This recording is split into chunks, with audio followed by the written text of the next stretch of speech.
समन्ता चक्रवालेषु अत्रा गच्छन्तु देवता सद्धम्मं मुनिराजस्स सुनन्तु सग्ग मुक्खदं धम्मं श्रवण कालो अयं बदन्ता ධම්මස්සවන කාලෝ අයං බදන්තා ධම්මස්සවන කාලෝ අයං බදන්තා නමෝ තස්ස භගවතු අරහතෝ සම්මා සම්බුද්දස්ස නමෝ තස්ස භගවතු අරහතෝ සම්මා සම්බුද්දස්ස නමෝ තස්ස භගවතු අරහතෝ සම්මා සම්බුද්දස්ස ඒකායනෝ අයං භික්ඛවේ මග්ගෝ සත්තානං විසුද්ධියා සෝක පරිද්දවානං සමතික්ඛමාය දුක්ඛ දෝමනස්සානං අත්ථංගමාය ඥායස්ස අධිගමාය නිබ්බානස්ස සච්චිකිරියාය යදිදං චත්තාරෝ සතිපට්ඨානාති.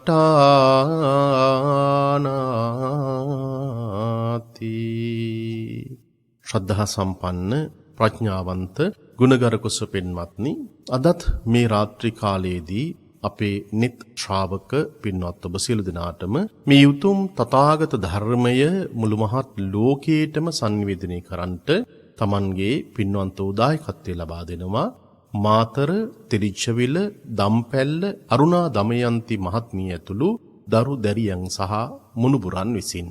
මේ උතුම් දේශනාවට දායකත්වයේ දරන පින්වත් ඔබටත් ධර්මයේ ශ්‍රවණය කරන ලක්වාසී ලෝකවාසී ඔබ සියලු දෙනාටම මේ උතුම් තථාගත ධර්මය ජීවිත අවබෝධය ඇති කරගෙන ප්‍රඥාව පහළ කරගෙන චතුරාරි සත්‍ය ධර්මයටම මේ ජීවිතයට ශක්තියක් වේවායි කියලා මුලින්ම බොහොම මෙත්සිතින් යුක්තව ආශිර්වාදේ කරන්න කැමැතියි.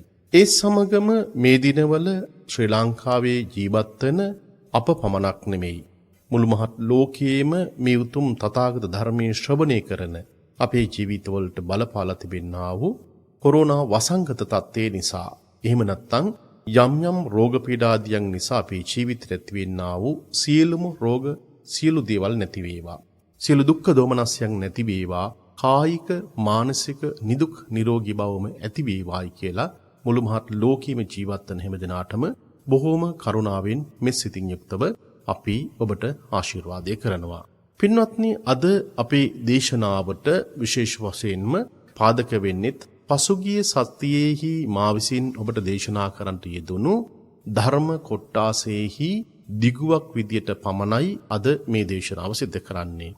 මා වඩාත් කැමැති අද දේශනාව මුලින්ම ශ්‍රවණය කරන පින්වත් පිරිසට ගිය සතිය පුරාවටම අප දේශනා කරපු දේශනාවෙහි සංක්ෂිප්ත වශයෙන් කාරණා කීපයක් සිහිපත් කරන්නට.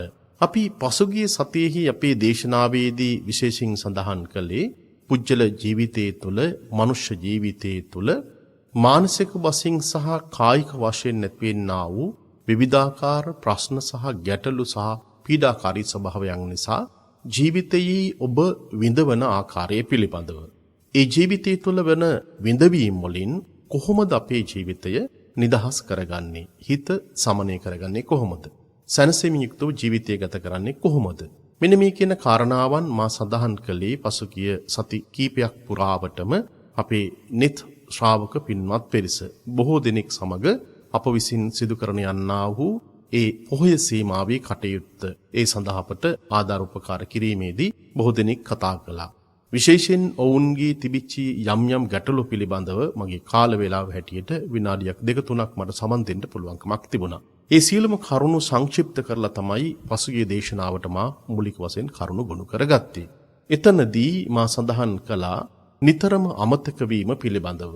ඒ වගේම Tamanගේ මනස කිසියම් දෙයකට අවධානයක් යොමු කරගන්නට බැරිව බොහෝ වෙලාවට අපේ ජීවිතය කලබල වෙටපත් වෙන අවස්ථා. බොහොම ඍණාත්මක සිතුවිලි. එහෙම නැත්නම් අසුභවාදී විදිහට හිතන එක.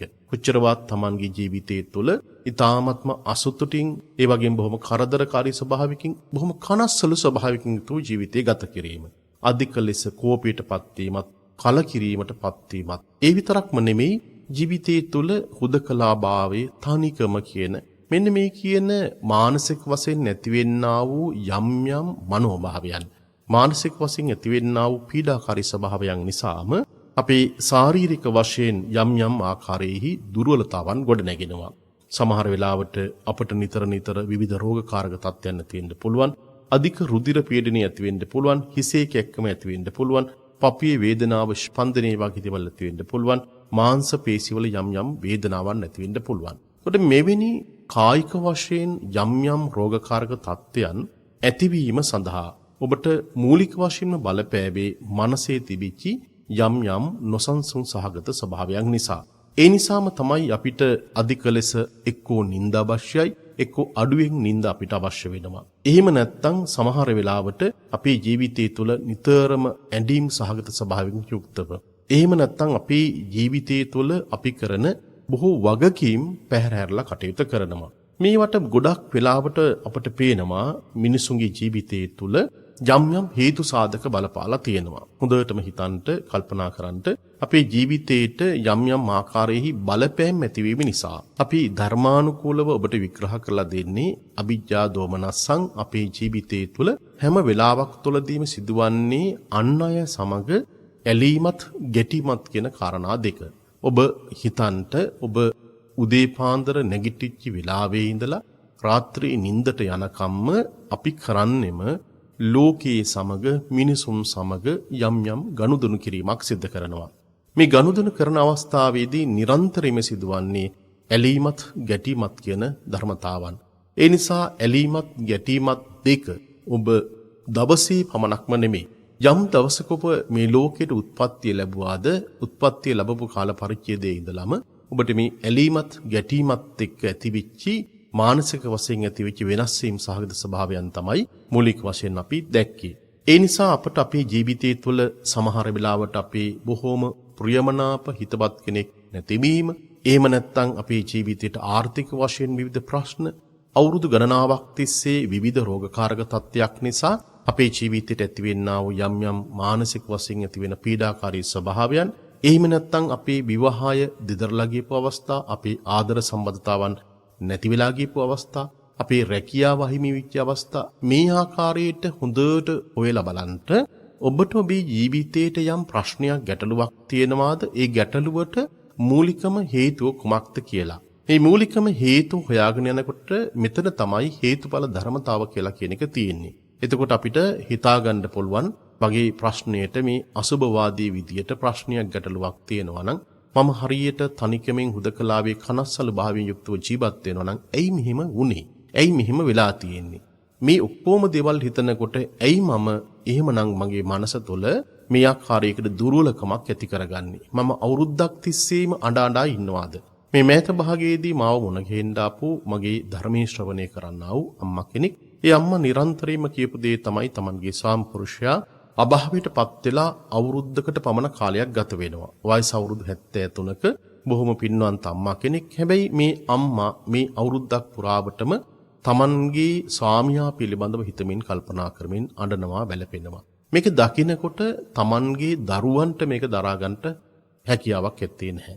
Tamanගේ අම්මා නිතරම කනස්සලු ස්වභාවයෙන් ඉන්නවා නම්, Tamanගේ තාත්තා නිතරම කනස්සලු ස්වභාවයෙන් යුක්තව ඉන්නවා නම්, සමහරලාට සත්පුරුෂ ගුණගරුක දරුවන්ට මේක දරා ගන්න පුළුවන්කමක් ලැබෙන්නේ නැහැ. ඒ නිසා පින්වත්නි, අපි ලොකු කුඩා වයසට ගියත් කවුරු වුණත් අපිට පුළුවන්කමක් තිබුණොත් ඇයි මම අඬන්නේ? ඇයි මම ශෝක වෙන්නේ? ඇයි මම කලබලයටපත් වෙන්නේ? ඇයි මම අධික ලෙස කෝපයකටපත් වෙන්නේ? ඇයි මම අසුභවාදී විදියට හිතන්නේ?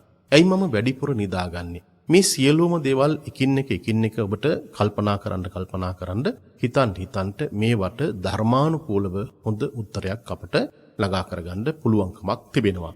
ඒ නිසා පසුගිය සතියේහි අපේ දේශනාවේදී මූලික වශයෙන් මා ඔබට සඳහන් කරපු කාරණාවන් සමගම පින්වත්නි අපට පේනවා තථාගතයන් වහන්සේ මගේ දේශනාවේදීත් භාග්‍යතුන් වහන්සේ දේශනා කරන්නට යෙදුණා වූ අවසානම ධර්ම පාඨය තමයි සඳහන් කළේ.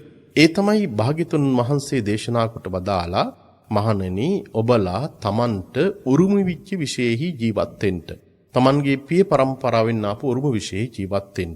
මෙතනදී මේ පිය පරම්පරාවෙන් ආපු උරුම විච්චි දේ කියලා කිව්වේ තමන්ගේ භෞතික වශයෙන් තමන්ගේ පරම්පරාවෙන් ආපු ධනයක් බුදලයක් එක ජීවත් වෙන එක නෙමෙයි.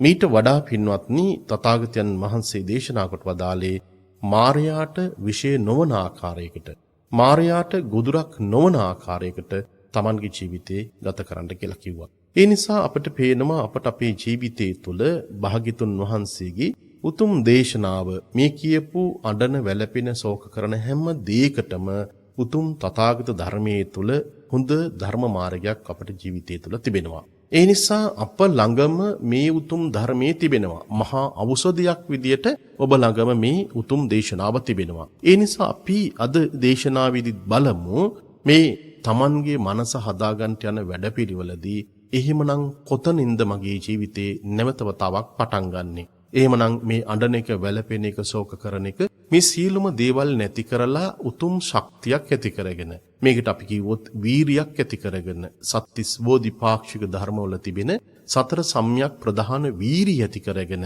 මම අද පටන් මගේ ජීවිතයේ තුල යම් වෙනසක් ඇති කරගන්නවා කියලා කියන හැඟීම ඇති කරගත්තොත් පින්වත්නි ඒක ඊටාත්ම වටිනාම කාරණාවක් බවට පත් වෙනවා.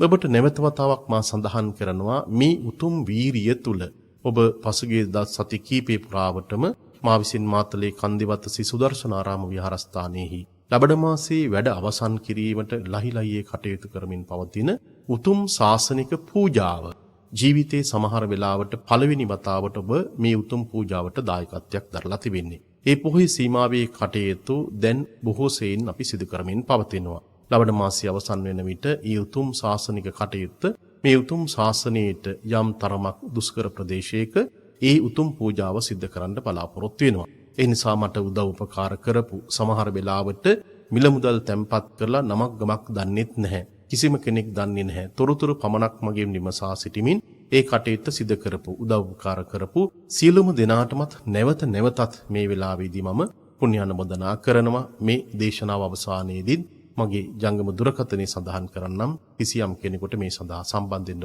අවශ්‍ය නම් ඔබට තවදුරටත් ඒ සඳහා උදව් උපකාර කරන්නට පුළුවන්කමක් තිබෙනවා. පින්වත්නි, ඒ නිසා ඒ උතුම් වීරිය පිළිබඳව මා සඳහන් කළේ ජීවිතයේ ඔබට මේ බොහෝ දේවල් වලදී Tamanගේ හිත හදාගන්න පුළුවන්. හැමදාමත් හිතලා හදාගන්න පුළුවන් දේවල් තමයි මේ උතුම් ශාසනය තුල තිබෙන්නේ. ධර්ම මාර්ගය කියලා කියන්නේත් ඔබට ජීවිතයේ තුල ඒ වටිනාකම කියා දෙන දෙයක්. ඒ වගේම ඔබට ඔබේ ජීවිතයේ තුල නැවත නැවතත් හිතලා කල්පනා කරලා වීරිය ඇති කර ගැනීම මේ ජීවිතය වෙනස් කරගන්න ඕනේ. මේ සංසාර ගමන වෙනස් කරගන්න ඕනේ කියලා කියන මේ හැඟීම ඔබට ඇති කරගන්නට පුළුවන්කමක් තිබෙනවා නම් කොච්චර වටිනවද?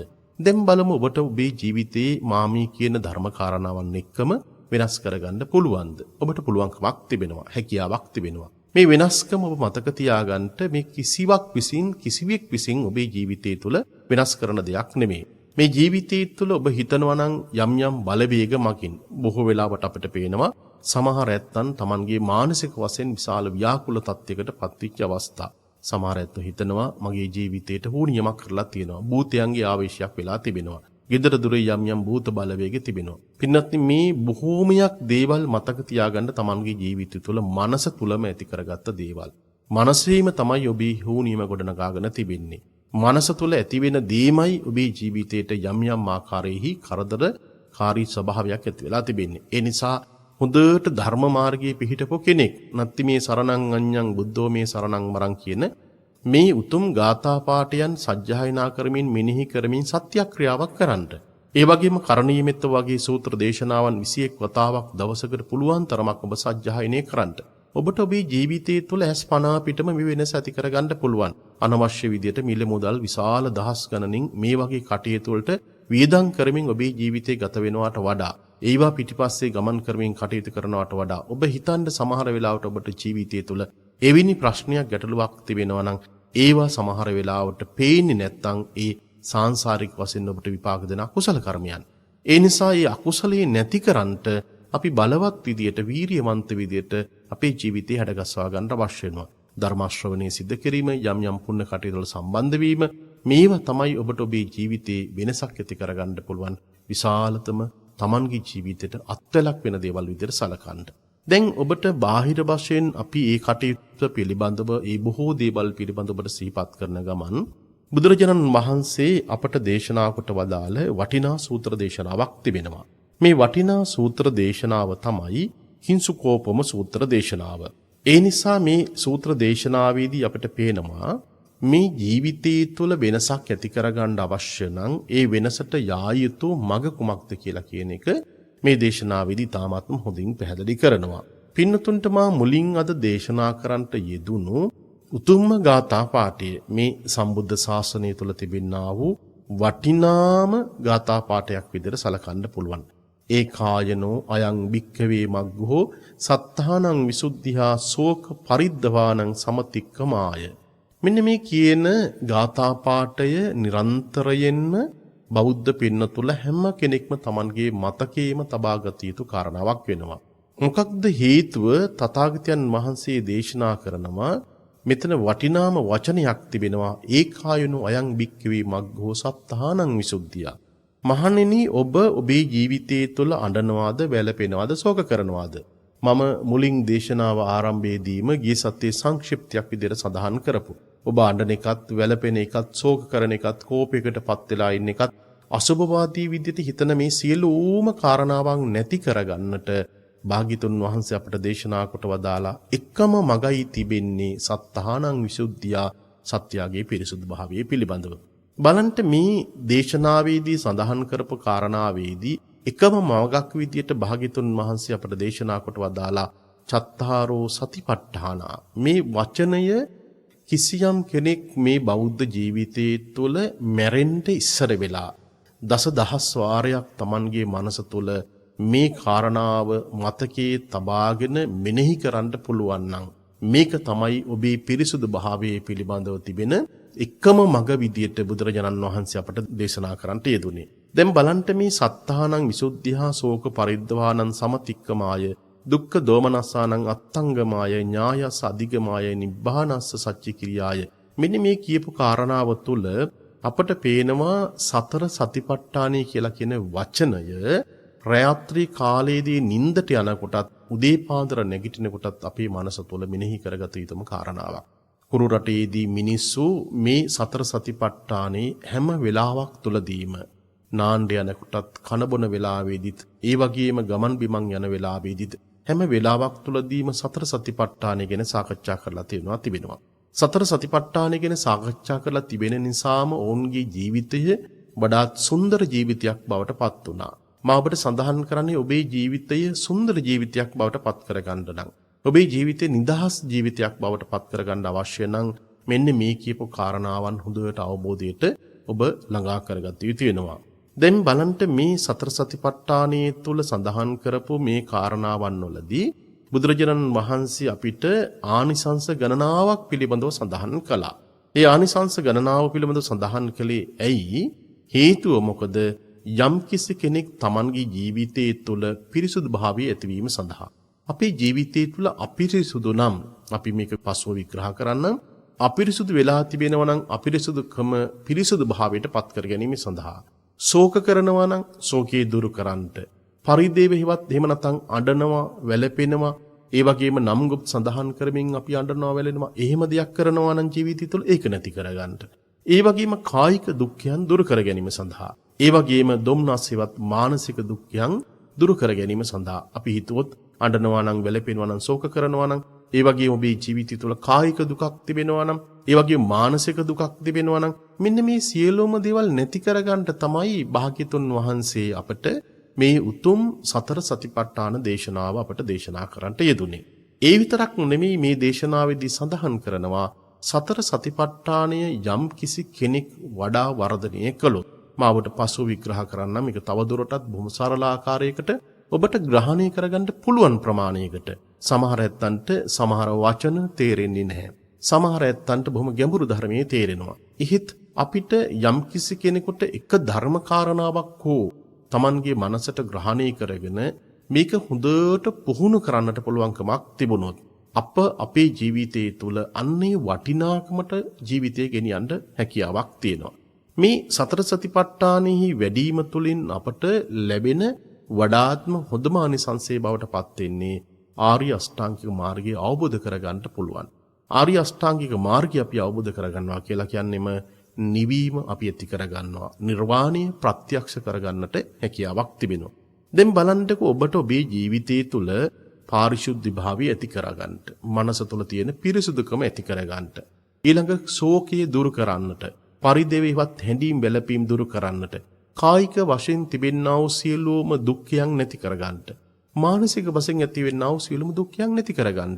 දැන් මං මුලින් සඳහන් කරපු මුළු ජීවිත කාලය පුරාවටම ඔබත් එක්ක කතා කරනකොට ඔබ හඬන එක, වැළපෙන එක, ශෝක කරන එක, මේ සියලුම දේවල් ඔක්කොම නේද මේ සතර සතිපට්ඨානය තුල භාග්‍යතුන් වහන්සේ අපට ගොනු කරලා පෙන්වන්නේ. එතකොට තථාගතයන් වහන්සේ අපට දේශනා කරන්නේ මේ කියන කාරණාවන් Tamanගේ මනස තුළ ඇති වෙනවා නම් ඒවා නැති කරලා අපිට අවශ්‍ය වෙන්නේ ආර්ය අෂ්ටාංගික මාර්ගය අවබෝධ කරගන්න. සීල, සමාධි, ප්‍රඥා කියලා කියන මේ ආර්ය අෂ්ටාංගික මාර්ගය අපිට අවබෝධ කරගන්නට පුළුවන්කමක් තිබෙනවා නම් ඒ අවබෝධය තුළම අපට නිවන ප්‍රත්‍යක්ෂ කරගන්නට පුළුවන්. ඒ නිසා මේ උතුම් ගමන තුළ යන ගමන තුළ මේ සියලුම දේවල් නැති කර ගැනීම යන ගමන තුළ අපිට මේ මාර්ගය හොඳට විවර කරලා දීලා තිබෙනවා. ඒ නිසා අපි අනවශ්‍ය විදියට බොහෝ දේවල් අපේ මනසට දාගන්නවට වඩා සමහර වෙලාවට සමහර ඇත්තන් ධර්ම කාරණාවන් පිළිබඳව Tamanට ගෝචර වන ආකාරයකට මම ඔබට සඳහන් කරන්නේ නැවත නැවතත් Tamanට ග්‍රහණය කරගන්න පුළුවන් ආකාරයකට, Tamanට අවබෝධ කරගන්න පුළුවන් ආකාරයකට මේ ධර්මය ඔබ අවබෝධ කරගත යුතු වෙනවා. සමහර වෙලාවට සමහර ඇත්තන් එක්ක ඔබ කතා කරනකොට ඔබට හිතේවි අපෝ මම මොන ධර්මයක්ද දන්නේ, මෙයා කොච්චර ධර්මයක් දන්නවද. සමහර ඇත්තන් එක්ක කතා කරන්න ගියපුවාම ඒ අය බොහෝ දේවල්, විවිධ දේවල් සඳහන් කරනවා. නමුත් ඔබ ඊට වඩා මම කියන්නේ Tamanට මේ නිවැරදි ධර්මය අවබෝධ කරගන්නට, Tamanට බොහොම පහසුවෙන් අවබෝධ කරගන්නට, ජීවිතයේ තුල තියෙන ස්වභාවයත් එක්කම ප්‍රායෝගික වශයෙන් ඔබට අවබෝධ කරගන්නට පුළුවන්කමක් තිබුණොත් කොච්චර වටිනාකමක් තිබෙනවද. බලන්ට මිනිස්සු වැඩ කරන තැන් වලට ගියාට පස්සේ, ඊළඟට මඟතොටේදී, බස් එකේදී, ඒ වගේම විවිධ ආයතන වලට ගියාට පස්සේ මේ කියන ප්‍රශ්න රාශියකට අපේ ජීවිතය තුල මුණපාලා සිටිනවා. ඒ සල්ලි තියෙන ඇත්තන්ටත්, සල්ලි නැති ඇත්තන්ටත්, දුප්පත් පොසත්, ගිහි පැවිදි ભેදකින් තොරවම මේ එකම දුක් ගොඩක් බවට අපට ලෝකයේ තුල දකින්න පුළුවන්. හැබැයි මේ දුක යයි කියලා කියමින් අඬනවා යයි කියලා කියමින් අහිමි වීම මට අහිමි වුණා, මට නැති වුණා කියමින් මේ විදියට යම් ආකාරයක පරිදේවයටපත් වෙලා හිටියොත්, නම් ගොත් සඳහන් කරමින් අඬා වැළපි හිටියොත් අපට මේ ජීවිතය තුළ කවදාවත් ගැලවීමක් ඇත්තේ නැහැ. ඒ නිසා මේ සතර සතිපට්ඨානය කියලා කියන්නේ ඔබව සතුටින් ජීවත් කරවන්න තියෙන දෙයක්. කන බොන දේවල්, නොයෙකුත් දේවල්, යන ගමන් බිමන් නොයෙකුත් දේවල් සිද්ධ කරනවා. ඇඳුම් පැළඳුම් බාහිර වශයෙන් බොහෝ දේවල් සිද්ධ කරගන්නවා. හැබැයි ඒ අඬන එක, වැළපෙන එක, ශෝක කරන එක ඔයත් ඔබ නතර වෙලා නැහැ. ඔබ කොච්චර කෑම බීම ගත්තත් සමහරවිට ඔබ මේ ධර්මයේ ශ්‍රවණය කරන්නේ තාමත්ම ඉහළ තලයක වෙන්න පුළුවන්. අපට පහුගිය දවස් කීපය පුරාවටම පෙවුණ අපේ ධර්ම දේශනාවන් විශ්වවිද්‍යාලවල ඉන්න ආචාර්ය මහාචාර්යවරුන් ශ්‍රවණය කරනවා. ඒක අපේ සන්තෝෂයට කාරණාවක්. හේතුව මොකද අපි අවුරුදු ගණනාවක් තිස්සේ මේ ධර්මයේ ඔබට sannivedanaya කරනවා. ඒ නිසා ජීවිත අවබෝධය ඇති කරගත්ත ඒ ඇත්තෝ මේකේ තියෙන ධර්මීය තුළ තියෙන වටිනාකම හොඳට තේරුම් අරගෙන තිබෙනවා. ඒ නිසා අපි කල්පනා කරන්න ඕන, හිතන්න ඕන පින්වත්නි. එහෙමනම් අපට අපේ ජීවිතය තුළ සන්තෝෂෙන් ජීවත් වෙන්න නම් කන බොන එක, ඇඳුම් පැළඳුම් තියෙන එක, සල්ලි වලින් අපේ ජීවිතේ සතුටක් විඳින්න බෑ. හැබැයි ධර්මීය තුල තිබෙනවා මේ සතුට Tamanගේ ජීවිතයට ළඟා කරගන්නේ කොහොමද කියලා. දැන් බලමු මේ කියපු සියලුම දේවල් එක්ක අපි මේ යන ගමන තුල මූලික වශයෙන්ම ඔබේ ජීවිතය තුළ ඇති කරගත යුතු ගුණය මොකක්ද කියලා. මෙන්න මේ මූලික ගුණය තමයි අද මේ දේශනාවේදී බොහොම සරල ආකාරයකට, සංක්ෂිප්ත ආකාරයකට මම ඔබට පැහැදිලි කිරීම කරන්නේ. පින්වත්නි, තථාගතයන් වහන්සේ සංයුත්ත නිකායේ සලායතන වර්ගයේහි ආසීවස වර්ගයේ සඳහන් කරපු කිංසුකෝපම සූත්‍ර දේශනාව තාමත්ම වටිනා දේශනාවක්. බලන්ට මේ දේශනාව ඔබ අවබෝධ කරගන්නට. මේ දේශනාවේදී මූලික වශයෙන්ම සඳහන් කරන කාරණාව මේ දේශනාව සූත්‍ර දේශනාව මම ඔබට විග්‍රහ කළාට පස්සේ ඔබට තේරුම් ගන්න පුළුවන්කමක් තිබෙනවා. එහෙමනම් අපි පටන් ගත යුතු වන්නේ කොතනින්ද කියන කාරණාව. පින්වත්නි, තථාගතයන් වහන්සේගේ චිර ජීවමාන කාලයේදී එක්තරා භික්ෂුන් වහන්සේ කෙනෙක් තවත් භික්ෂුන් වහන්සේ කෙනෙක් ළඟට ගිහිල්ලා ඒ භික්ෂුවගෙන් මෙන්න මේ ප්‍රශ්න ගණනාවක් අහනවා. මේ ස්වාමින් වහන්සේ භික්ෂුන් වහන්සේලා කීප නමක් ළඟටම යනවා. ඒ කීප නමකටම ගිහිල්ලා ඔහු අහන්නේ අපේ පිරිසුදු භාවය කියලා කියන එක කොහොමද ඇති වෙන්නේ කියලා. එතකොට මේ පිරිසුදු භාවය ඇති වෙන්නේ කොහොමද කියලා අහනකොට මේ ස්වාමින් වහන්සේ තවත් ස්වාමින් වහන්සේ නමක් ළඟට ගිහිල්ලා අහනවා කොපමණකින් භික්ෂුන් වහන්සේගේ අපි මෙතන භික්ෂුව කියලා සඳහන් කරනවා. එසේ නැතොත් අපි ගිහි පාර්ශ්ව කෙනෙක් ගත්තොත් ගිහි කෙනෙක් ගැන කියන්න පුළුවන්. ඒ නිසා කොපමණකින්ම කෙනෙකුගේ සුවිසුද්ධ භාවය පිරිසුදු භාවය ඇති වෙනවද කියලා සඳහන් කළා. ඒ වෙලාවේදී ඒ ප්‍රශ්නය අහපු ස්වාමින් වහන්සේට වෙන භික්ෂුන් වහන්සේ කෙනෙක් උත්තර ලබා දීමක් කරනවා. මේ ස්පර්ශ ආයතන අපි දන්නවා අපේ ශරීරයේ තුල තිබෙනා වූ මේ ඇස කන නාසය දිව ශරීරයේ මනස කියලා කියන. මෙන්න මේ ආයතන මේවා කියලා කියන්නේ ආයතන කියලා කියන්නේ එක්තරා ආකාරයකට යම් යම් ආකාරයේ ගුණ විචිතනක්.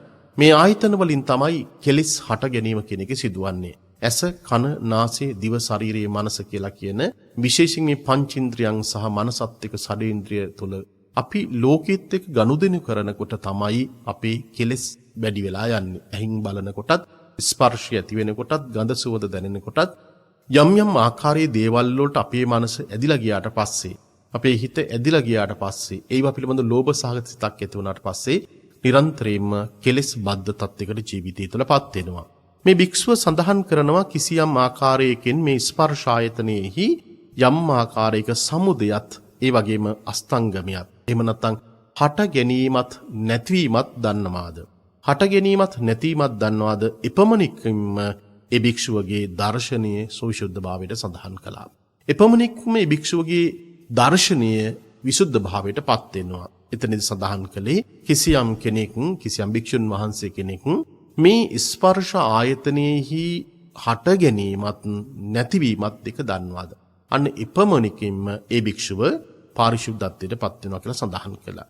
හැබැයි මේ කියපු කාරණාවෙන් මේ ප්‍රශ්නේ අහපු ස්වාමින් වහන්සේ සෑහීමකට පත් වුණේ නැහැ. ඒ නිසා ඒ භික්ෂුන් වහන්සේ තවත් කෙනෙක් ළඟට යනවා. තවත් භික්ෂුන් වහන්සේ නමක් ළඟට ගිහිල්ලා අහනවා ස්වාමීනි කොපමණකින්ම කොපමණ දර්ශනයකින්ම සුවිශුද්ධ භාවයක් ඇති වෙනවද? එහෙම නැත්නම් යම් ආකාරයකින් පිරිසුදු භාවයක් ඇති වෙනවද? එහෙම නැත්නම් අවබෝධයක් ඇති වෙනවද? ඒ වෙලාවේදී මේ භික්ෂුන් වහන්සේ සඳහන් කරනවා යම් ආකාරයකින් පංච උපාදානස්කන්ධය එහෙම නැත්නම් අපි සඳහන් කරන්නේ රූප වේදනා සංඥා සංඛාර විඥානං කියලා කියන මේ පංචස්කන්ධය මේවා අපි ග්‍රහණය කරගන්න නිසා උපාදානය කරගන්න නිසා අපි පංච උපාදානස්කන්ධ කියන වචනේ පාවිච්චි කරනවා. කිසියම් භික්ෂුන් වහන්සේ කෙනෙක් මේ පංච උපාදානස්කන්ධය මේක හටගත්තේ කොහොමද මේක නැති වෙන්නේ කොහොමද කියලා කියන එක දන්නවා නම් එපමණකින් මේ භික්ෂුව මේ ධර්මය අවබෝධ කරගත්ත කෙනෙක් බවට පත් වෙනවා. එහෙම නැත්නම් ඔහු සුවිශුද්ධ දර්ශනයකින් යුක්ත කෙනෙක් බවට පත් වෙනවා කියලා සඳහන් කළා. හැබැයි මේ ප්‍රශ්නේ අහපු ස්වාමින් වහන්සේට ඒ භික්ෂුන් වහන්සේ දුන්න උත්තරය ඔහුට සෑහීමකට පත් වෙන්න පුළුවන්කමක් තිබුණේ නැහැ. ඒ නිසා මේ භික්ෂුන් වහන්සේ තවත් ස්වාමින් වහන්සේ නමක් ළඟට ගිහිල්ලා අහනවා ස්වාමීනි කොපමණකින්ම භික්ෂුව සුවිශුද්ධ භාවයට පත් වෙනවද? දර්ශනීය කොයිතරම් පිරිසුද්ධ? කොයිතරම් දුරට එක්තරා ආකාරයකට ඔහු ධර්මය අවබෝධ කරගෙන තිබෙනවද? ඒ වෙලාවේදී භික්ෂුන් වහන්සේ සඳහන් කරනවා යම් කලෙක මහන සතර මහා භූතයන්ගේ අපි කියන්නේ මේ පඨවි ආපෝ තේජෝ වායෝ කියලා කියන මේවා තමයි මේ ශරීරයත් මේ රූප ධර්මතාවන් සකස් වෙලා තිබෙන මූලිකම ධර්මතාවන්. ඒ නිසා මේ සතර මහා භූතයන්ගේ හට ගැනීමත් ඒ වගේම නැතිවීමත් මේ කියන්න සියල්ලම දන්නවාද? හට ගැනීමත් නැතිවීමත් දන්නවාද? එපමණකින් මේ භික්ෂුන් වහන්සේ දර්ශනීය ඔහු අවබෝධ කරගත්ත දේ පිරිසුදු භාවයට පත් වෙනවා කියලා සඳහන් කළා. හැබැයි මේ භික්ෂුන් වහන්සේ ප්‍රශ්නේ අහපු ස්වාමින් වහන්සේ පින්වත්නි මේන් සෑහීමකට පත් උනේ නැහැ. ඒ නිසා මේ භික්ෂුන් වහන්සේ තවත් භික්ෂුන් වහන්සේ කෙනෙක් ළඟට ගිහිල්ලා අහනවා ස්වාමීනි යම් ආකාරයකින් මේ ජීවිතයේ තුල භික්ෂුවගේ දර්ශනය කොයි විදිහටද සුවිශුද්ධ භාවයට පත් වෙන්නේ? පිරිසුදු භාවයට පත් වෙන්නේ. ඒ වෙලාවේදී ඒ භික්ෂුන් වහන්සේ මෙන්න මේ විදිහට සඳහන් කරනවා. යම් කිසිවක් හට ගැනීම ස්වභාවය කොට ඇත්තේද? යම් කිසි දෙයක් ලෝකේ හට ගන්නවාද? ඒ සියල්ලම විනාශ ස්වභාවයට පත් වෙනවා. හොඳට මේක තේරුම් ගන්නට මේ සියලුම කාරණාවන් වලදී ධර්ම මාර්ගයමයි කියලා දෙන්නේ. මේ ලෝකයේ තුල කිසියම් දෙයක් හට ගන්නවාද? ඒ සියල්ලම විනාශ ස්වභාවයට පත් වෙනවා. අපි නිරන්තරයෙන්ම ඔබට ධර්මදේශනාවන් වලදී පින්වත්නි පැහැදිලි කිරීමක් කරන්නේත් මෙන්න මේ කියන කාරණාවමයි. යම් කිසි දෙයක් ලෝකයේ තුල හට ගන්නවාද? ඒ හට ගන්නා වූ දේ සියල්ලම නැසීමකටපත් වෙනවා. මෙන්න මේ කියන කාරණාව යම් කිසි කෙනෙක් දන්නවා නම් දකිනවා නම් ඒ භික්ෂුන් වහන්සේගේ දර්ශනීය සවිසුද්ධ භාවයට පත් වෙලා තිබෙනවා. පිරිසුදු භාවයට පත් වෙලා තිබෙනවා. දැන් බලන්න මේ ස්වාමින් වහන්සේ භික්ෂුන් වහන්සේලා කීප නමක් ළඟටම ගිහිල්ලා මේ ධර්මයේ ගැන මේ දර්ශනය ගැන තමයි යම් ආකාරයක ප්‍රශ්න විමසා සිටීමක් සිදු කළේ. නමුත් මේ භික්ෂුන් වහන්සේට මේ අනිකුත් ස්වාමින් වහන්සේලා දුන්න උත්තර වලින් යම් යම් ආකාරයකට සෑහීමකටපත් වෙන්න පුළුවන්කමක් තිබුණේ නැහැ. ඒ නිසා මේ භික්ෂුන් වහන්සේ භාග්‍යතුන් වහන්සේ සමීපයට ගිහිල්ලා තථාගතයන් වහන්සේට වෙඳ නමස්කාර කරලා එකත් පසක ඉඳලා තථාගතයන් වහන්සේට පැහැදිලි කරනවා ස්වාමීනි මම මේ සුවිසුද්ධ භාවයේ පිරිසුදු භාවයේ එහෙම නැත්නම් අවබෝධය දර්ශනීය ගැන මම භික්ෂුන් වහන්සේලා කීප නමක් ළඟටම ගිහිල්ලා ඇහුවා.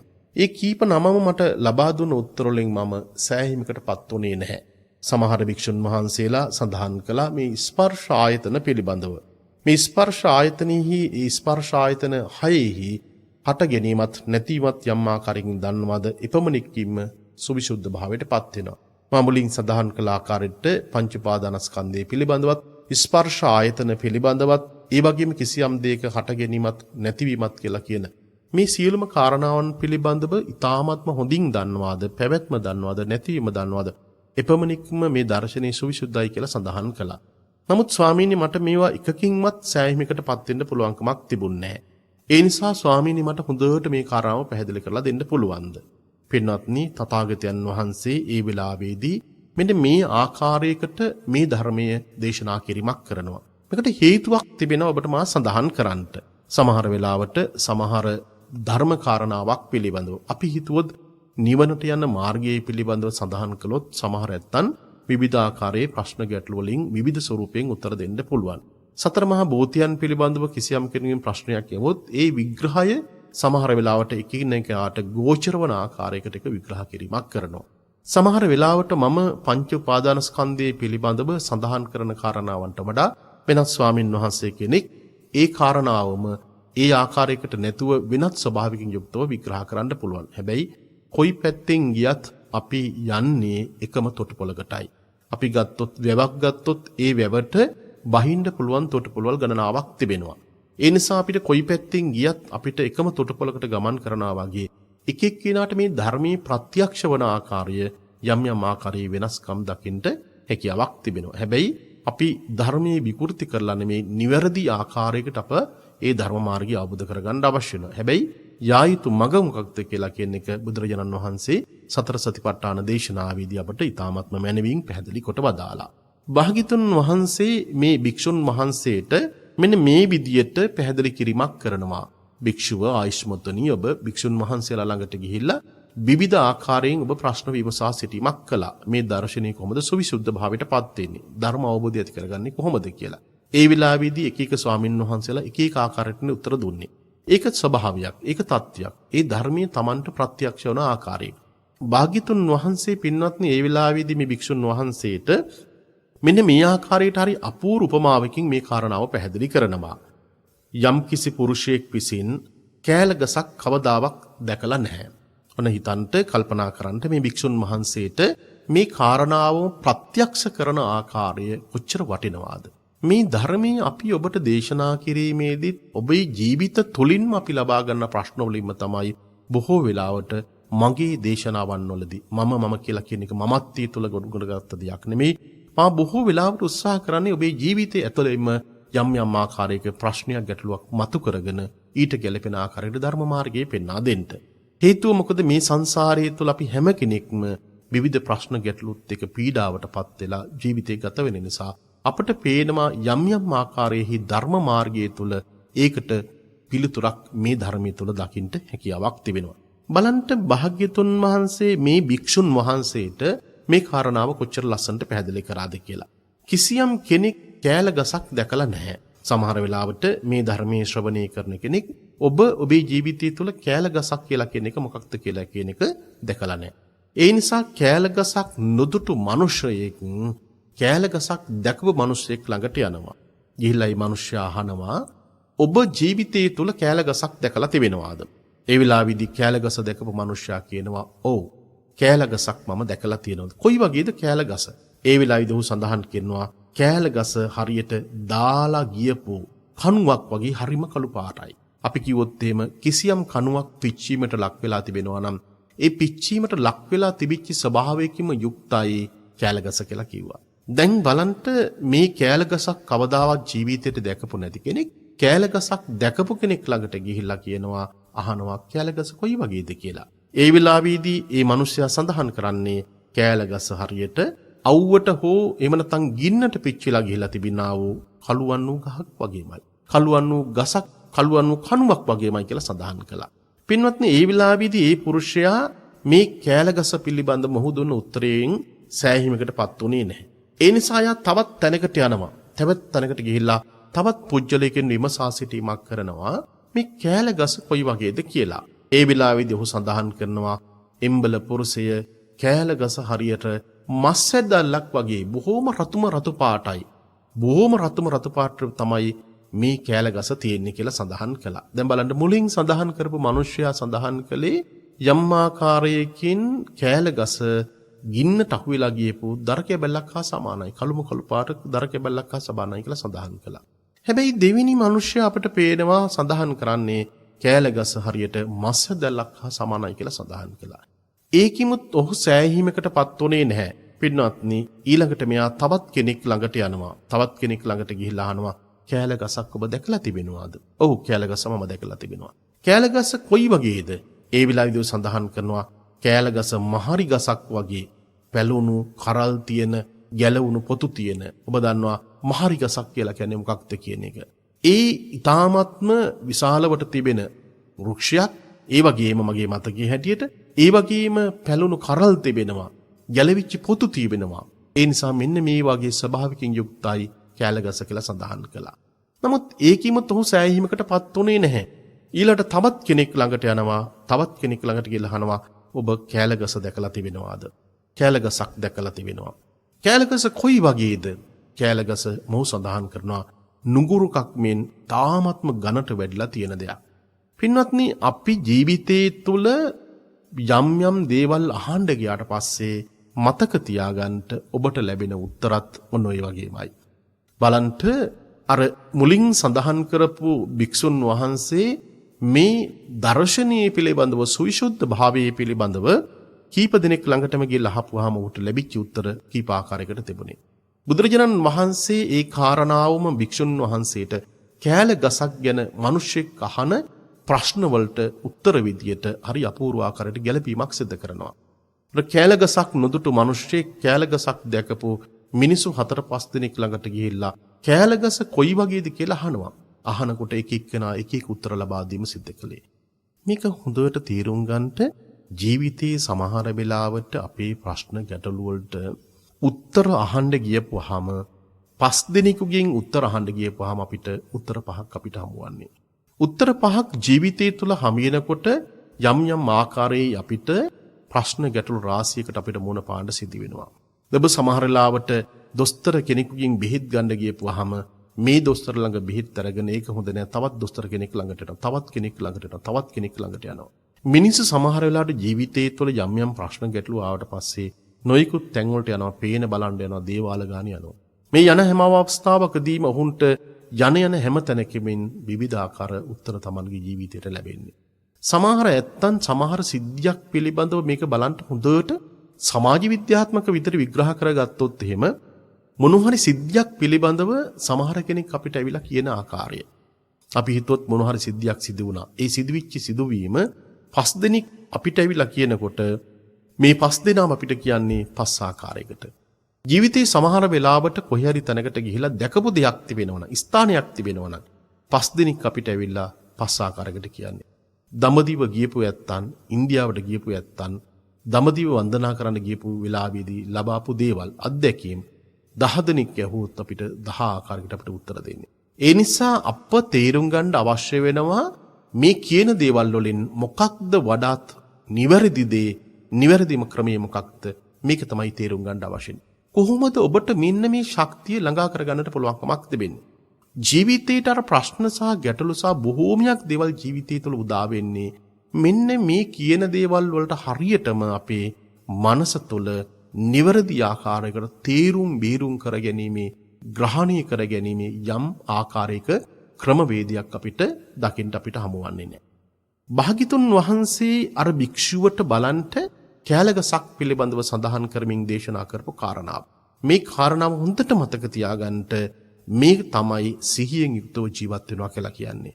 බොහෝ වෙලාවට අපි ජීවිතයට දැකපු නැති දේවල්, අහපු නැති දේවල්, කවුරු හරි කෙනෙක් බැන්න කියපු දේවල්, යම් යම් දේවල් කළායයි කියලා කියපු දේවල්, මේ බොහෝමයක් දේවල් අපි කිසිම ආකාරයකින් හොයා බැලීමකින් තොරව අපේ ජීවිතයට ග්‍රහණය කරගන්නකොට කෑලගස ගැන කියපු උත්තරේම තමයි අපේ ජීවිතයට ලැබෙන්නේ.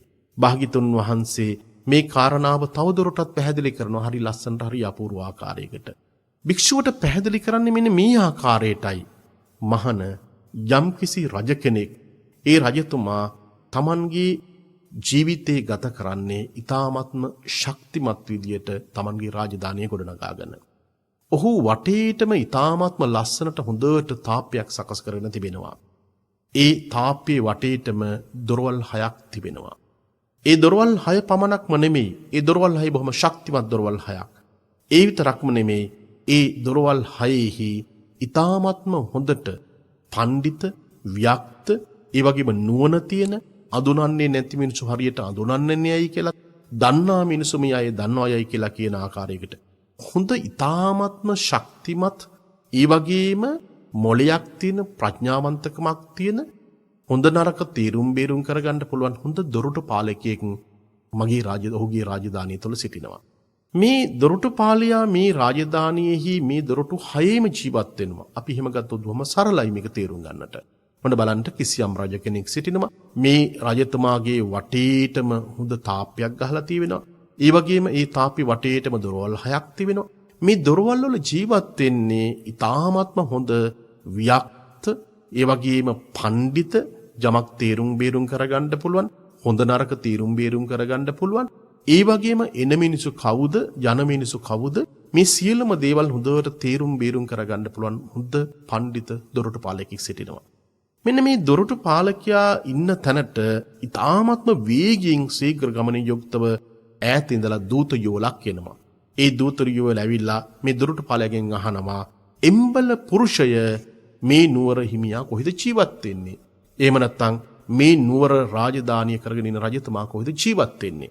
ඒ වෙලාවේදී මේ ශීඝ්‍ර ලෙස පැමිණිච්චි මෙන්න මේ දූත යුවලට මේ තාමත්ම ප්‍රඥාවන්ත වූ, ඊ타ත්ම හොඳට තේරුම් ගන්න පුළුවන් මේ දොරටු පාලකයා සඳහන් කරනවා, ඔබ මෙන්න මේ මාර්ගයෙන් යන්න. මෙන්න මේ කියපු මාර්ගයෙන් ගියාට පස්සේ අන්න කියන අහවල් ස්ථානයේහි රජතුමා ඉන්නවා. ඔබට යන්න පුළුවන්කමක් තියෙනවා. මේ දූත යුවල ඊ타ත්ම ශීඝ්‍රගාමී විදියට අර රජතුමා ඉන්න ස්ථානෙට යනවා. පින්වත්නි, මේ කාරණාව බුදුරජාණන් වහන්සේ ඔබට දේශනා කරන්නට යෙදුනේ අර ජීවිතයේ තුල ඇති කරගන්නා වූ විවිධාකාර වූ ප්‍රශ්න සහ ගැටලු වලදී ඒ අවබෝධය ඇති කර ගැනීම සඳහා මේ ධර්ම මාර්ගයේ කොයි විදිහටද ජීවිතය තුල තේරුම් ගන්නේ.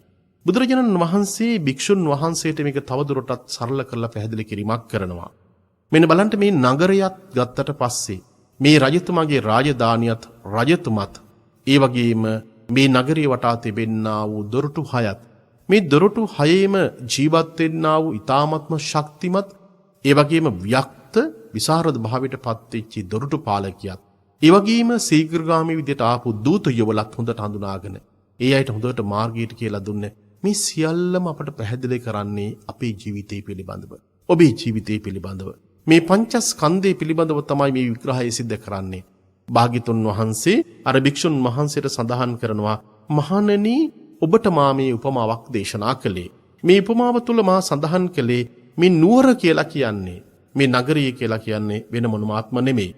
මව්පියන්ගෙන් හටගත්ත ඒ වගේම අපේ කබලින්කාර ආහාර වලින් එහෙම නැත්නම් බතින් සහ නිකුත් දේවල් වලින් පෝෂණය වෙච්චි ඒ වගේම නිරන්තරයෙන්ම අපි යම් ආකාරයක ඉලීම ඒ වගේම පිරිමැදීම මේ ආදී නොයේක් දේවල් වලට සිද්ධ කරන්නා වූ මේ සිරුරට කියන නමක් තමයි මේ නගරය කියලා කියන්නේ. ඔබ හිතන්ට ඔබට ඔබේ ජීවිතේ ඔබ ජීවත් වෙන නගරයක්.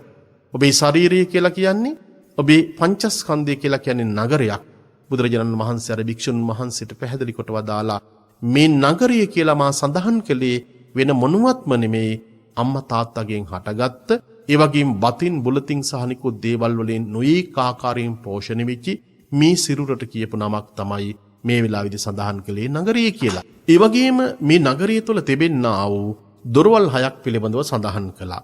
මේ දොරවල් 6 කියලා කියන්නේ වෙන මොනවත්ම නෙමෙයි මේ ඇස, කන, නාසය, දිව, ශරීරය, මනස කියලා කියන මෙන්න මේ කියන ඉන්ද්‍රියන්ට තමයි මේ මූලික වශයෙන්ම දොරවල් 6ක් විදියට විග්‍රහ කිරීමක් කළේ. ඒ නිසා මහන සදුර කියලා කිව්වේ ආධ්‍යාත්මික සඩායතනට නමක්. ඒ නිසා මතක තියාගන්න නගරය කියලා සඳහන් කළේ වෙන කිසිවක්ම නෙමෙයි. නගරය කියලා සඳහන් කළේ මේ බත බුලතින් සකස් වෙච්ච අම්මා තාත්තගෙන් යම් ආකාරයකින් අපි ජන්මේලාභී ලැබපු මේ ශරීරයටමයි පංචස්කන්ධයටමයි නගරය කියලා සඳහන් කළේ. ඒ නගරේ වටා තිබෙන්නා වූ දොරවල් 6ට තමයි මේ පංචස්කන්ධය තුල තිබෙන්නා වූ අපේ ඇස කන නාසය දිව ශරීරය මනස කියලා දේවල් උපමාවට භාග්‍යතුන් වහන්සේ යොමු කිරීමක් කළේ. මෙන්න මේ දොරටු වල සිටින්නා වූ දොරටු පාලයා කියලා කිව්වේ අන්න ඒක තමයි ඊ타මත්ම වටින්නේ. මේ ප්‍රශ්න සහ ගැටලු සහ බොහෝමයක් දේවල් වලට අපේ ජීවිතය තුළ උත්තරයක් හොයාගෙන යනකොට මා ඔබට සඳහන් කරන්නේ ඔබේ ජීවිතය ගෙනියන්නේ මෙන්න මේ දොරටු පාලයා ළඟටයි. ඔබේ ජීවිතය ගෙනියන්නේ මේ දොරටු පාලයා කවුද කියලා කෙනෙක් හඳුනා ගන්නටයි. භාග්‍යතුන් වහන්සේ අපට පැහැදිලි කොට වදාලා මහාන මේ දොරටු පාලයා කියලා කියන්නේ වෙන කවුරුවත්ම නෙමේ සිහියට නමක්. හොඳට මතක තියාගන්න දොරටු පාලයා කියලා සඳහන් කළේ වෙන කවුරුවත්ම නෙමේ සිහියට නමක්. ඒ නිසා ජීවිතයේ තුල ඔබ මුලින්ම හඳුනාගත යුතුම කාරණාව ජීවිතයේ තුල යම් ආකාරයක ප්‍රශ්නයක් ගැටලුවක් ඔබේ ජීවිතය තුල ඇති වෙනවා නම් ඒ ප්‍රශ්නේ සහ ගැටලුව පිළිබඳව හොඳට දකින්න අවබෝධ කරගන්න ඒක නැති කරගන්න ඔබට මාර්ගය ඔබට හොඳට තේරුම් ගන්න නම් මේ දොරටු පාලයා කවුද කියලා කෙනෙක් හඳුනා ගන්න අවශ්‍ය වෙනවා. ඒ නිසා දොරටු පාලයා විදියට තථාගතයන් වහන්සේ පැහැදිලි කොට වදාලා මේ සිහියට කියපු නමක් තමයි දොරටු පාලකයා කියලා කිව්වේ. දැන් ඊළඟට තව දෙන්නෙක් ඉන්නවා. ඒ තමයි මේ දොරටු පාලයාගෙන් ඊ타මාත්ම වේගින් ඇවිල්ලා ශීඝ්‍රගාමී විදියට දූත යුවලක් ඇවිල්ලා අහනවා රජතුමා කොහෙද ඉන්නේ කියලා. පින්වත්නි, ඒ වෙලාවේදී පැහැදිලි කරනවා දොරටු පාලකයා මෙන්න මේ කියන මාවතේ යන්ට ඔබට ශීඝ්‍රගාමී විදියට ගියාට පස්සේ අන්න අහවල් ස්ථානයේ රජතුමා ඉන්නවා. මේ දූත යුවල විදියට භාග්‍යතුන් වහන්සේ බිභික්ෂුන් වහන්සේට පැහැදිලි කරනවා මහණෙනි, ඒ ශීඝ්‍ර දූත යුවල කියලා කියන්නේ වෙන කවුරුවත්ම නෙමෙයි සමත විදර්ශනා භාවනාවට. සමත විදර්ශනා භාවනාවට සතර සතිපට්ඨානයට ඔබේ ජීවිතයේ තුල යොමු කරන්නට නම් සතර සතිපට්ඨානය ඔබේ ජීවිතයේ තුල විවර කරලා දෙන්න නම් මෙන්න මේ කියන මාර්ගය ඔබ හොඳට අවබෝධ කරගන්න අවශ්‍ය වෙනවා. ඒ නිසා ශීඝ්‍ර දූත යුවල කියලා සඳහන් කළ වෙන කවුරුවත්ම නෙමේ සමත විදර්ශනා භාවනාවට. මහණෙනි, මේ නුවර හිමියා කියලා කිව්වේ කාටද? ඒ නුවර හිමියා කියලා සඳහන් කළේ විඥාණයට කියපු නමක් විදියට භාග්‍යතුන් වහන්සේ අපට දේශනා කොට වදාලා. ඒ නිසා ඔබ හොඳට තේරුම් ගන්නට මේ කාරණාවේදී ඔබ ඔබේ ජීවිතයේ තුල ඔබ වරද්දගෙන තියෙන්නේ කොතනද? ඔබේ ජීවිතයේ තුල ඔබ වරද්දගෙන තිබෙන්නේ දොරටු පාලයා. ඔබේ දොරටු පාලයා ඔබේ ශක්තිමත් නැහැ. ඔබ ඔබේ ජීවිතයේ තුල ඔබේ නුවර තුල ආරක්ෂාවට යොදාගෙන සිටින දොරටු පාලකයා බොහොම දුර්වල දොරටු පාලකයෙක්. ඔහුට මොලයක් තියෙන දොරටු පාලකයෙක් නෙමෙයි. ඔබේ දොරටු පාලකයා කියලා කියන්නේ විනයක් තියෙන කෙනෙක් නෙමෙයි. ඔබේ දොරටු පාලකයා කියලා කියන්නේ ඉක්මනින් කලබලයට පත් වෙන කෙනෙක්. ඔබේ දොරටු පාලකයා කියලා කියන්නේ නිතරම අඬන වැළපෙන තමන්ගේ දුක කොච්චරවත් කියමින් ජීවත් වන කෙනෙක්. ඒ නිසා ඔබ ඔබේ නුවර සකස් කරගන්න අවශ්‍ය නම් ඔබේ ජීවිතේ නැමැති නුවර සකස් කරගන්න අවශ්‍ය නම් ඔබ ශක්තිමත් කරගන්න ඕනේ. කවුද? ඒ ශක්තිමත් කරගත යුතු වන්නේ සිහිය නැමැති දොරටු පාලකයා. එහෙමනම් ඔබට පේනවා ඇති අපේ ධර්ම දේශනාවේදී අද අවසන් වෙන විට ඔබට පෙන්වා දෙන කාරණාව තමයි මේ දොරටු පාලකයා ඔබ ශක්තිමත් කරගන්න ඕනේ. ඒ දොරටු පාලකයා නැමැති සිහිය අපි කොහොමද අපේ ජීවිතය තුළ පිහිටවා ගන්නේ? ඒ සිහිය පිහිටවා ගැනීමේදී අපේ ජීවිතයට ඇති වෙන වටිනාකම මොකක්ද? එතකොට අඬන එක, වැළපෙන එක, ශෝක කරන එක, අසුභවාදී විදියට හිතන එක, කලබලයට පත්වෙන එක, අන් අය පිළිබඳව අපේ හිත තුළ තිබෙනා වූ දේශ සහගත සිතුවිලි සහ ජීවිතයේ සමහර දේවල් පිළිබඳව අපි අල්ලාගෙන බදාගෙන ග්‍රහණය කරගෙන උපාදානය කරගෙන මේවා මගේ යයි කියලා කෙන හැඟීම යුක්තව ජීවත් වෙන ඔබට බොහොම සරල විදියට නිදහසේ හිතේ සතුටින් යුක්තව ජීවත් වෙන්න මේ සියලුම දේවල් වල අවසාන ඵලයේ බවට පත් වෙන්නේ අපි මරණයට මුහුණ දීම කියන එක. මරණයට සතුටින් මුහුණ දෙන්න. මරණයට ශක්තිමත් විදියට මුහුණ දෙන්න. මේ ධර්මතාව තමයි අපි ජීවිතය තුළ ගුණ කරගත යුතු වන්නේ. ඒ ධර්ම අවබෝධය තුළම තමයි ඔබට නිවන ප්‍රත්‍යක්ෂ වෙන්නේ. ඒ නිසා ඔබ එකිනෙකාට මේ ධර්මයෙන් ග්‍රහණය වෙන ස්වභාවයේ தත්ත්වය බොහෝ වෙලාවට වෙනස්. අපේ ගමේ ගොඩේ ඉන්න අහිංසකම ආච්චි අම්මා සීයා සමහරවිට මේ ධර්මයේ ශ්‍රවණය කරනවා. විශ්වවිද්‍යාල ආචාර්ය මහාචාර්යවරු ඔබ ධර්මයේ ශ්‍රවණය කරනවා. ඒ නිසා ඔබ සියලු දෙනාටම මේ ධර්මයේ ග්‍රහණය වෙන්නේ විවිධ ස්වරූපෙන්. නමුත් අපි මේක වඩාගෙන යනකොට තමන්ට ජීවිතය තුළ ප්‍රත්‍යක්ෂ වන ආකාරයේ තමන්ට මේක දැනෙන්නේ. අහිංසක ඉස්කෝලේ ගියපු නැති ආච්චි අම්මා සීයත් මේ ධර්මයේ අවබෝධ කරගෙන හිත හදාගෙන සතුටින් ජීවත් වෙනවා නම් විශ්වවිද්‍යාලයේ ඉන්න මහාචාර්යතුමත් මේ ධර්මයේ අවබෝධ කරගෙන තමන්ගේ වෘත්තිය කරන යන ගමන් මේ කටයුතු තමන්ගේ හිත යොමු කරමින් තමන්ට සතුටින් ජීවත් වෙන්න පුළුවන් නම් මේ ධර්ම මාර්ගය තුළ දිගල්ලම තමන්ගේ ජීවිතේ ප්‍රත්‍යක්ෂ කරගෙන තිබෙනවා. ඒ නිසා අපේ ජීවිතයේ තුළ ඇලීමත් ගැටීමත් දෙක අල්ලාගෙන බදාගෙන ජීවත් වෙනවට වඩා නිදහස හොයාගෙන යන ගමන තුළ මේ ධර්මයත් ඔබේ ජීවිතයට වටිනාකමක් ගෙනත් දෙන කාරණාවක් බව අද මුලින් සඳහන් කරන්න කැමැතියි. මේ දේශනාවේ ඉදිරි දේශනාව ඔබ නොවරදවාම ලබන සතියේ දේශනාව ශ්‍රවණය කරන්නට අපි කොහොමද අපේ ජීවිතය තුළ දොරටු පාලකයා සකස් කරගන්නේ, ග්‍රහණය කරගන්නේ, ගුණ කරගන්නේ, යහපත් වූ දොරටු පාලකෙක් අපි කොහොමද හදාගන්නේ? ඔබ ළඟ ඉන්න දොරටු පාලකයා අපිට හදාගන්න පුළුවන්. ඔබ ළඟ ඉන්න දොරටු පාලකයාට තරවටු කරලා, කරුණාවෙන් කතා කරලා, හොඳ නරක කියා දීලා ඒ දොරටු පාලකයා අපි ශක්තිමත් කරගන්න ආකාරය පිළිබඳව ලබන සතියේ දේශනාවේදී අපි ශ්‍රවණය කරන්න ඔබ ඊට කඩක් තිබෙනවා. පසුගිය සති කීපය පුරාවටම මාතලේ කන්දෙවත්ත ශ්‍රී සුදර්ශනාරාම විහාරස්ථානයේහි සහි විහාරස්ථානයේ සංවර්ධන කීපයක් මම කරගෙන යනවා.